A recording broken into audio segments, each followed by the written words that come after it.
ನಮಸ್ಕಾರ. ಅಧ್ಯಕ್ಷತೆಯನ್ನು ವಹಿಸಿರುವಂತಹ ಖಾತಾ ಚಿಕ್ಕಣ್ಣ ಅವರು ಈಗ ಉದ್ಘಾಟನೆಯನ್ನು ಮಾಡಿ ತುಂಬ ಅದ್ಭುತವಾಗಿ ಮಾತಾಡಿದಂತಹ ಪುರುಷೋತ್ತಮ ಬೆಳಿಬೆಲೆ ಅವರಿಗೆ, ವೇದಿಕೆ ಮೇಲಿರುವಂತಹ ಎಲ್ಲ ಗಣ್ಯರೇ, ವೇದಿಕೆಯ ಮುಂಭಾಗದಲ್ಲಿರುವಂತಹ ಎಲ್ಲ ಸ್ನೇಹಿತರು, ನಾನು ಸಿದ್ಧಾರ್ಥ ಕಾಲೇಜಿನಲ್ಲಿ ಓದುವಾಗ ಒಮ್ಮೆ ಶಿವರಾಮ್ ಕಾರಂತರು ಬಂದರು ನಮ್ಮ ಕಾಲೇಜಿಗೆ. ಅವ್ರದ್ದೊಂದು ಭಾಷಣ ಆದಮೇಲೆ ಇಂಟ್ರಾಕ್ಷನ್.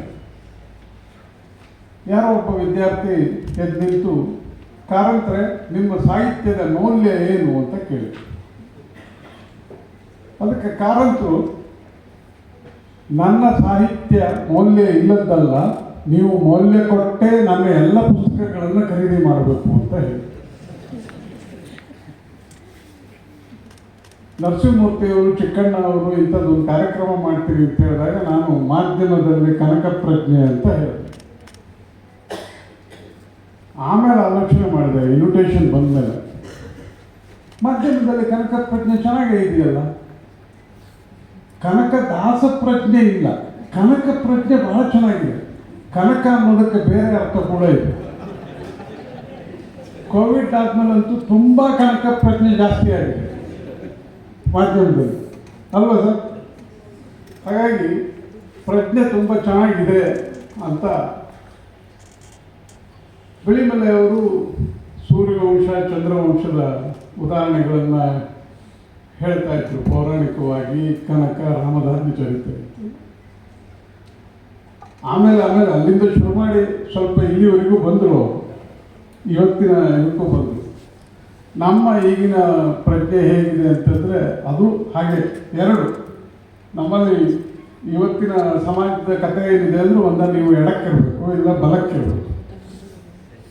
ಎರಡೂ ಕಡೆಗೆ ಇಲ್ಲಿಗೆ ಸಾಧ್ಯ ಇಲ್ಲ ಅಂದರೆ ನೀವು ಮೇಲಕ್ಕಿರ್ಬೇಕಷ್ಟೇ, ಬಿಟ್ಟರೆ ಇಲ್ಲಿ ಇರೋಕ್ಕಾಗಲ್ಲ. ಅಂಥ ಪರಿಸ್ಥಿತಿಯೊಳಗೆ ನಾವಿದ್ದೇವೆ. ಹಾಗಾಗಿ ಈ ಚಂದ್ರವಂಶ ಮತ್ತು ಸೂರ್ಯವಂಶದನ್ನೇ ನಾವು ಈಗ ಮಾಧ್ಯಮದವ್ರು ಬರೀತಾ ಇರೋದು.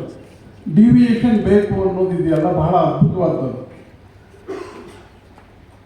ನಮ್ಗೆ ಗೊತ್ತಿದೆ, ನಾವು ಈಗ ಪದೇ ಪದೇ ಮಾಧ್ಯಮದ ನಡುವೆ ಚರ್ಚೆ ಆಗುವ ವಿಷಯ ಏನು ಅಂತಂದರೆ, ನೋಡುಗರಿಲ್ಲ, ಓದುಗರಿಲ್ಲ ಅಂತ.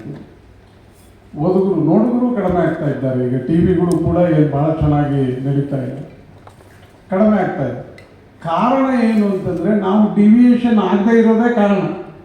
ನೀವು ರಾಮಧಾನ್ಯ ಚರಿತ್ರೆಯ ಹಾಗೆ ಬಡವರ ಬಗ್ಗೆ, ತುಂಬ ಕೆಳವರ್ಗದವರ ಬಗ್ಗೆ ಬರೇ ಪ್ರಭುತ್ವಗಳ ಬಗ್ಗೆ, ವಿಶೇಷವಾಗಿ ಕಾರ್ಪೊರೇಟ್ ಕಂಪನಿಗಳ ಬಗ್ಗೆ ಬರೀತಾ ಇದ್ರಿ ಎಷ್ಟು ಅಂತ ನೋಡ್ತಾರೆ. ನೀವು ಕನಕ ಪ್ರಜ್ಞೆಯನ್ನು ಡಿವಿಯೇಷನ್ಗೆ ಹೋಲಿಸಿದ್ರಿ. ನನಗೆ ಕನಕ ಪ್ರಜ್ಞೆ ಅದು ಕಥೆಯೋ ಏನೋ ಗೊತ್ತಿಲ್ಲ, ಕನಕ ಹೇಳಿದಂತೆ ನಾನು ಹೋದೇನು ಅಂತೇಳಿ. ನನ್ನ ದೃಷ್ಟಿಯಲ್ಲಿ ಮಾಧ್ಯಮಕ್ಕೂ ಕೂಡ ನಾನು ಹೋದೇನು ಅನ್ನುವ ಭಾವನೆ ಬಂದರೆ ಅದೇ ಕನಕ ಪ್ರಜ್ಞೆ. ಆಮೇಲೆ ಸಹಜವಾಗಿ ನಿನ್ನೆ ಮೊನ್ನೆವರೆಗೆ ಏನೂ ಅಲ್ಲದ ಒಬ್ಬ ವ್ಯಕ್ತಿ ಯಾವ್ದಾದ್ರು ಪತ್ರಿಕೆ ಸೇರಿ ಉಪಸಂಪಾದಕನ ವರದಿಗಾರನ ಆಗ್ಬಿಟ್ಟು ಸರ್ವಜ್ಞ ಆಗ್ಬಿಡ್ತಾನ, ಎಲ್ಲದಕ್ಕೂ ತೀರ್ಪು ಕೊಡುವ ಲೆವೆಲ್ಲಿಗೆ ಬಂದ್ಬಿಡ್ತಾನ. ನಾನು ಪದೇ ಹೇಳ್ತಾ ಇರ್ತೇನೆ, ಒಬ್ಬ ಒಳ್ಳೆ ಪತ್ರಕರ್ತ ಯಾರು? ಒಬ್ಬ ಪತ್ರಕರ್ತನಿಗೆ ಎಲ್ಲವೂ ಗೊತ್ತಿರೋದು. ಜನ ಕೂಡ ಹಾಗೆ, ಸರ್ ನಿಮಗೆಲ್ಲ ಗೊತ್ತಿದೆಯಲ್ಲ ಸರ್ ಅಂತ. ನನಗೇನು ಗೊತ್ತಿರೋದು, ನನಗೇನು ಗೊತ್ತಿಲ್ಲ ಅನ್ನೋದು ನನಗೆ ಮಾತ್ರ ಗೊತ್ತಿರುತ್ತೆ. ಅವ್ರು ಉಳಿದವರೆಲ್ಲ ಹೇಳ್ತಾ ಇರ್ತಾರೆ, ನಿಮಗೆಲ್ಲ ಗೊತ್ತಿದೆಯಲ್ಲ ಸರ್. ಯಾರು ಒಳ್ಳೆ ಪತ್ರಕರ್ತ ಅಂತಂದರೆ, ಯಾರಿಗೆ ಗೊತ್ತಿದೆ ಅನ್ನೋದು ನನಗೆ ಗೊತ್ತಿದ್ರೆ ನಾನು ಒಳ್ಳೆ ಪತ್ರಕರ್ತ. ಅಂಥ ಒಂದು ಪ್ರಜ್ಞೆಯನ್ನು ಬೆಳೆಸ್ಕೊಳ್ಳೋಕ್ಕೆ ಸಾಧ್ಯ. ಆದರೆ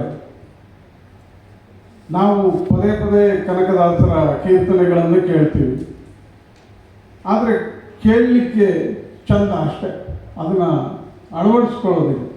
ಅದು ಇದು ಡೊಂಕುಬಾರದ ನಾಯಕರೇ ಅಂತ ಹೇಳಿದರು, ಅದನ್ನು ಮಾಧ್ಯಮದವ್ರ ಕುರಿತೇ ಹೇಳಿದ್ದಾರೆ ಅಂತ ನಾನು ಅಂದ್ಕೊಳ್ತೇನೆ. ಯಾಕಂದರೆ ನಾವು ಯಾವಾಗಲೂ ರಿಪೇರಿ ಆಗದ ಸ್ಟೇಜಿಗೆ ಬಂದಿದ್ದೀವಿ.